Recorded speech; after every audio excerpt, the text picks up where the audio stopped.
Increment operator का काम है किसी वेरिएबल की वैल्यू के अंदर इंक्रीज करना।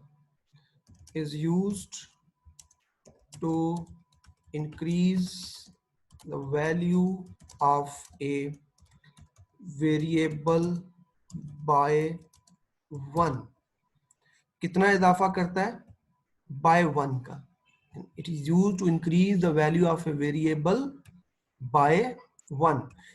अब यहाँ पे क्लियर कट लिखा हुआ है कि वेरिएबल की वैल्यू, तो आपने वेरिएबल को ध्यान में रखना है, किसी कांस्टेंट की वैल्यू को ये इंक्रीज नहीं करेगा, ना ही किसी एक्सप्रेशन की वैल्यू को ये इंक्रीज करेगा।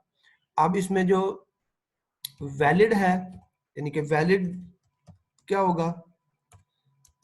वैलिड ऑपरेशन आप लिखते हैं प्लस प्लस ए, आप लिख सकते हैं ए प्लस प्लस। अब यहाँ पे प्लस प्लस क्या है? ये इंक्रीमेंट ऑपरेटर है। ये प्लस प्लस क्या है? Increment operator. और इसका काम क्या है? वेरिएबल की वैल्यू में एक इंक्रीज कर दे, जो भी इसकी ऑलरेडी वैल्यू होगी उसके बाद उसके अंदर एक इंक्रीज करेगा।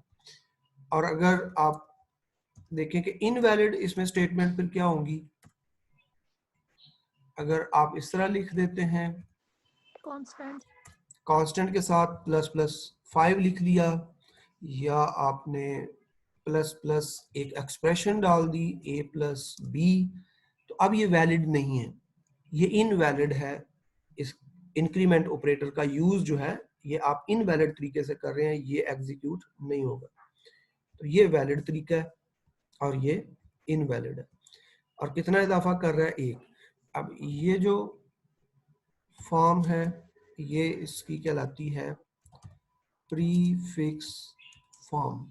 जब इंक्रीमेंट ऑपरेटर पहले लगा होगा तो ये प्रीफिक्स फॉर्म होगी, और ये जो है ये पोस्ट फिक्स फॉर्म।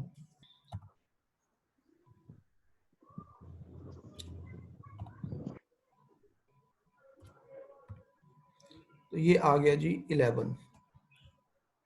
क्या मैं अगर इस प्लस प्लस को, ये कौन सी फॉर्म है? ये प्रीफिक्स फॉर्म है।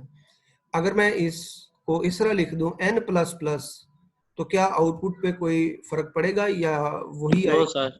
मैं अब ये वाला प्लस प्लस खत्म कर दूं शुरू से और आखिर पे लगा सही दूं, है, 11 ही आएगा। तो सही 11 आएगा। सही है, 11 ही आएगा। प्रीफिक्स में लगाओ या पोस्ट फिक्स में इस तरह लगाओ, इंडिपेंडेंट लगाओ, तो इसका काम है इंक्रीज करना वैल्यू में 1। अब क्या प्रीफिक्स और पोस्ट फिक्स में कोई फर्क भी है या नहीं है? यानी हमने यहाँ पे तो देखा कोई फर्क नहीं है। अगर इस तरह लगाएं तब भी 11 ही आंसर आया है, और अगर शुरू में लगा के देखें तो तब भी आंसर क्या आया है?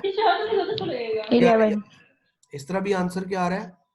11। 11 इस तरह भी आंसर 11। यानी कि ये वो काम कर रहा है कि जो हमने यहाँ पे से डेफिनेशन में पढ़ा है कि it is used to increase the value of variable by 1।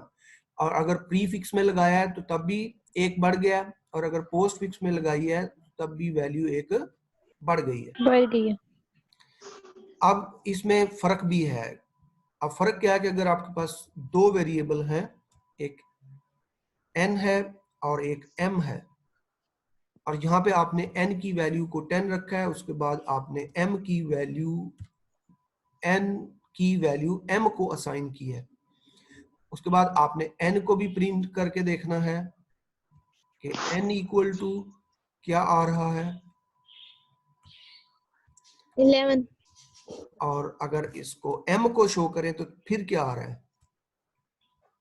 Sir 11 फिर भी 11 आएगा sir.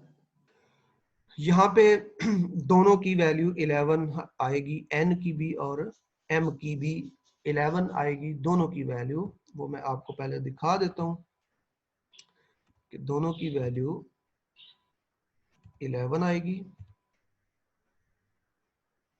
n is 11, m is 11।